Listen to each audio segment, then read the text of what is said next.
Hello friends, आप सबका स्वागत है। मैं हूं डॉक्टर रवि। मैंने आगरा मेंटल हॉस्पिटल से एमडी साइकेट्री किया है। आज का टॉपिक बहुत इंपॉर्टेंट है और आज मैं बताने वाला हूं ओसीडी के पैटर्न्स के बारे में। ये ओसीडी सीरीज़ का ही वीडियो है जिसमें मैंने बहुत सारे वीडियोस बनाए हुए हैं पहले भी। और आज का जो टॉपिक के बारे में बात करने वाले हैं कि ओसीडी के कितने तरह के पैटर्न्स हो सकते हैं और सबसे कॉमन पैटर्न क्या होते हैं। इससे क्या होगा कि आपको बीमारी की समझ थोड़ी ज़्यादा होगी और आपको भी अपना पैटर्न समझ में आएगा। अगर आप में से जो भी वीडियो देख रहा होगा जो ओसीडी से पीड़ित होगा तो उसको ये समझ में आएगा कि वो किस पैटर्न में आता है और क्या रेशियो है। तो ओसीडी के कुछ पैटर्न होते हैं जिसके बारे में डिस्कस करूँगा। 4 जो पैटर्न होते हैं वो मेन होते हैं, बाकी भी कुछ और पैटर्न होते हैं। तो ये बहुत ही ऑथेंटिक वीडियो है और काफ़ी क्वालिटी इन्फॉर्मेशन है। तो वीडियो को पूरा देखिएगा तभी पूरा समझ में आएगा। तो चलिए शुरू करते हैं। फ्रेंड्स, ओसीडी जैसे आप सब जानते ही होंगे, आज के ज़माने में तो सब कोई जानने लगा है कि ओसीडी मतलब ऑब्सेसिव कंपल्सिव डिसऑर्डर, जिसमें कि ऑब्सेशन होता है, ऐसा थॉट जो कि हम चाहते नहीं हैं बार बार आता है, अनचाहा थॉट, और कंपल्शन भी होता है। लेकिन ऐसा ज़रूरी नहीं है कि कंपल्शन भी हो, कई बार ओसीडी में सिर्फ ऑब्सेशन भी होता है, जिसके बारे में वीडियोस बना चुका हूँ, मेरे प्लेलिस्ट में जाके आप देख सकते हैं। ऑब्सेशन टाइप ओसीडी भी होता है। तो कुछ 4 पैटर्न होते हैं या 4 सब टाइप होते हैं ओसीडी के, जिसमें कि पहला सबसे कॉमन होता है, फिर दूसरा, उसके बाद फिर तीसरा, चौथा, और कुछ और पैटर्न होते हैं। तो मैं शॉर्टली बहुत ही ब्रीफली मैं आपको बता देता हूँ कि कौन कौन से पैटर्न होते हैं, जिससे कि आपको ओसीडी को और समझने में मदद मिलेगा। तो फ्रेंड्स, 4 जो सबसे कॉमन पैटर्न होते हैं ओसीडी के, उसमें सबसे पहला होता है कंटामिनेशन क्लीनिंग, दूसरा होता है पैथोलॉजिकल डाउट चेकिंग, तीसरा होता है इंट्रूसिव या फॉरबिडन थॉट्स, और चौथा होता है नीड फॉर सिमेट्री। सबसे पहला पैटर्न जो होता है कंटामिनेशन क्लीनिंग जो होता है, जिसमें कि पेशेंट को किसी भी गंदगी से या मान लीजिए उससे डर लगता है, तो उसको लगता है कि उसका गंदा हाथ हो जाएगा, ये तो उससे फिर बाद वो वॉशिंग करता है, हाथ धुलता है। ये सबसे कॉमन पैटर्न होता है। जैसे किसी को ये भी लग सकता है कि मान लीजिए बाथरूम से करके आए तो उसका हाथ गंदा हो गया है, तो उसको शरीर गंदा हो गया तो नहाना, धुलना, हाथ धुलना, साफ़ करना, कहीं टच हो गया, डर्ट टच हो गया है, कुछ भी टच हो गया, किसी का हाथ टच हो गया, कहीं ज़मीन में कोई मतलब धूल टच हो गई, तो उसको ऐसा लग सकता है। दिमाग में एक बात वहम आ जाती है। अब 1 आध 2 बार करना तो चलिए नॉर्मल है कि हम बाथरूम करके आए और फिर हाथ धुलने लगे, लेकिन यही चीज़ बढ़ जाती है आगे, जिसको मैं बहुत सारे वीडियो में बता चुका हूँ।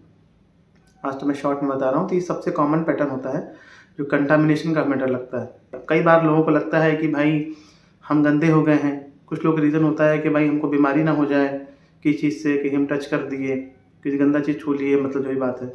तो सफाई वाला जो चीज़ होता है ना, वो इसमें आता है। जो मैक्सिमम ओसीडी के जो पेशेंट्स होते हैं, जो सबसे मोस्ट कॉमन है वो कंटामिनेशन क्लीनिंग वाला ही होता है। मैक्सिमम पेशेंट जो आएंगे कि भाई हम हाथ धुल रहे हैं, नहा रहे हैं 3-3 घंटे, 4-4 घंटा। मेरी ओपीडी में तो सबसे ज़्यादा पेशेंट इसी के आते हैं, 4-4 घंटा नहा रहे हैं। सबसे मज़े की बात तो ये है कि अभी भी बहुत से लोग जो आस पड़ोस के लोग हैं इसको बीमारी मानते ही नहीं है। मेरे पास तो कुछ लोग आए थे दिखाने के लिए, तो बोले कि हाँ, पड़ोस में भी हमारे यहाँ एक प्रॉब्लम है, एक महिला है जो पूरा घर धुलती हैं। और वो लोग आपस में हंस के बात कर रहे थे कि अरे ये भी कोई प्रॉब्लम है। हम लोगों को तो लगता था कि सफाई वाली चीज़ें हैं, कि साफ़ सफाई ज़्यादा करती हैं।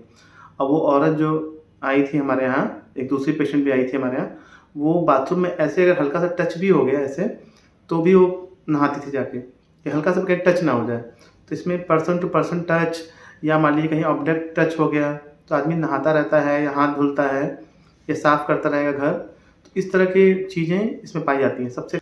दूसरा सबसे कॉमन होता है पैथोलॉजिकल डाउट या चेकिंग। इसमें क्या होता है फ्रेंड्स कि कोई इंसान को दिमाग में वहम आता है कि भाई जैसे मान लीजिए कि मेरा ताला खुला हुआ है और बंद नहीं किया है दरवाज़ा, तो वो चीज़ बहुत इंपॉर्टेंट है, तो उसको फिर जाके फिर चेक करेंगे। तो कहीं रास्ते में गए, फिर वापस आके फिर दिमाग में थॉट आया, फिर कंपल्शन आएगा, चेक कर लिया। घर से बाहर लॉक करके निकल गए, उसके बाद फिर सीढ़ी से उतर गए, उसके बाद फिर उनको लगा कि नहीं गैस बंद नहीं है, फिर आके गैस बंद करेंगे।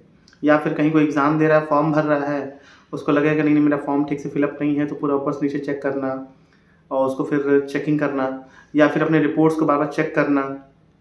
तो इसको चेकर्स कहते हैं। ऐसे लोग चेकिंग करते हैं ज़्यादा।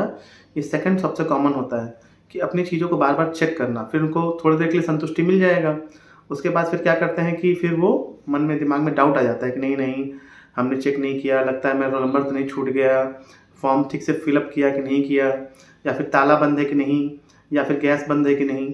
जो भी चीज़ उनके लिए बहुत इम्पॉर्टेंट है, या उनकी जान को खतरा है, या उनकी संपत्ति ना चली जाए, अपने लॉकर को चेक करना, नोट गिनना बार बार, भाई अगर मान लीजिए 500 का नोट अगर 50 गिनने हैं तो बार बार चेक करना, चलिए 1-2 बार चेक कर लिया ठीक है कोई बात नहीं, लेकिन 5 बार 8 बार 10 बार चेक करना, ताले को ऐसे पकड़ पकड़ के हिलाना कि भाई ताला बंद है कि नहीं, तो ये लोग चेकर्स कहे जाते हैं।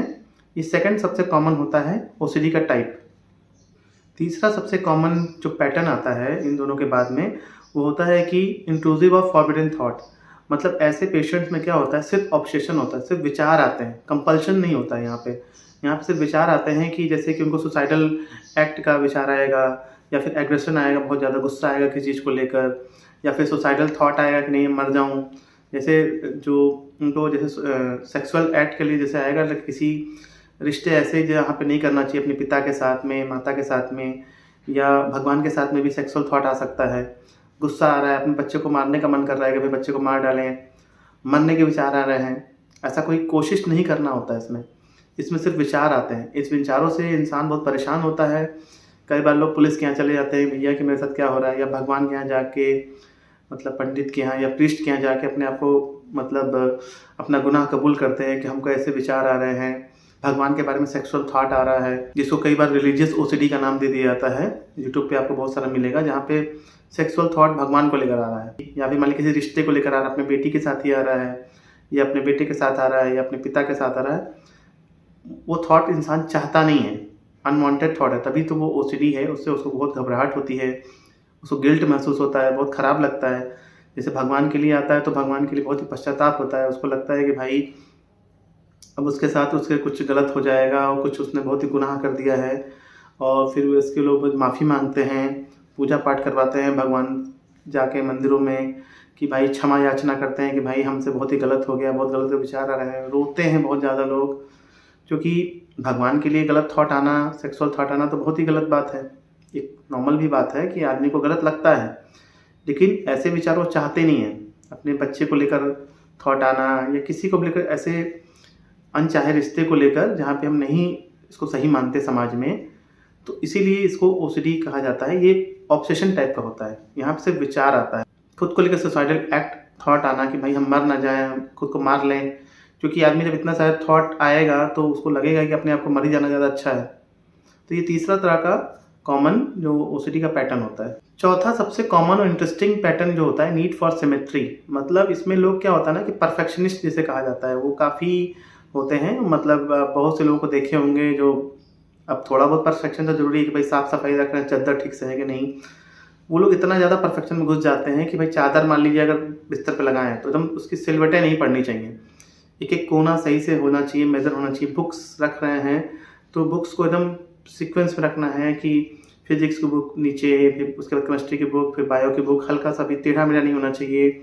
या कोई भी चीज़ इतना ज़्यादा बढ़ जाता है इनका कि मान लीजिए किसी रास्ते से जा रहे हैं तो सेम रास्ते से जाएंगे, सेम रास्ते से घर में आएंगे, नहीं तो बहुत ज़्यादा उनको घबराहट होने लगती है।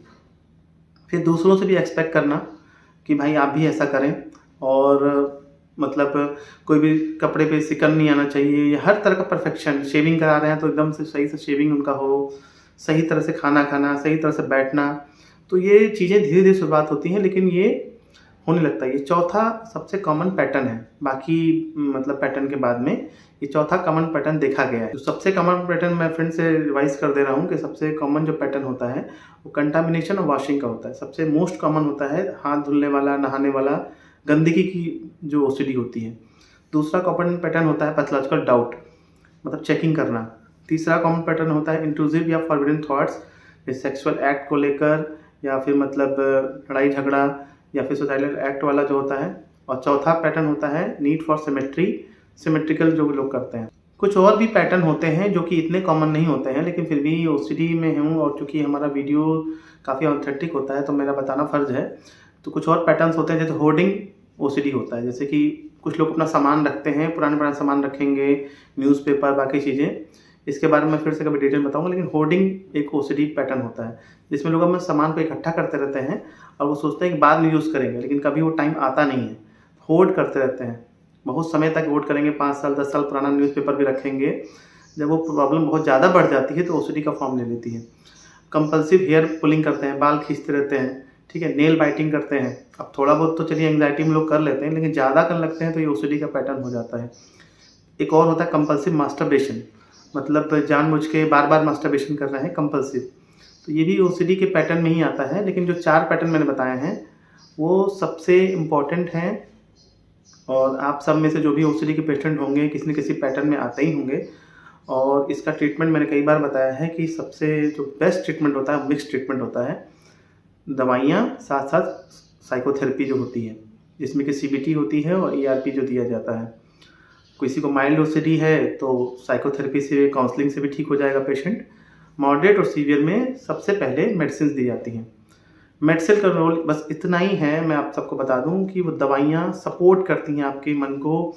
जब आप बहुत ज़्यादा उदास रहते हैं, घबराहट बहुत ज़्यादा होती है, गुस्सा आता है, नींद नहीं आती, क्योंकि जब इस तरह का इंसान पैटर्न में चला जाता है तो उसको घबराहट बेचैनी बहुत ज़्यादा होती है, बहुत ज़्यादा परेशान रहता है वो।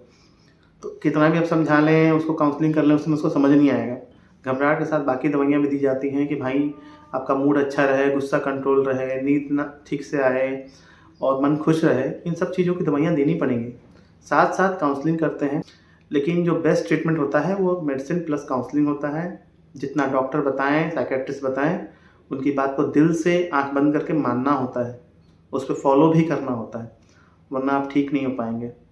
तो फ्रेंड्स, इस वीडियो को यहीं ख़त्म करते हैं। काफ़ी इन्फॉर्मेटिव वीडियो है और उम्मीद करता हूँ कि आपको बहुत पसंद आया होगा। एक अलग तरह का वीडियो मैंने बनाया ओसीडी के पैटर्न्स के बारे में, क्योंकि ये भी जानना आपके लिए बहुत ज़रूरी है।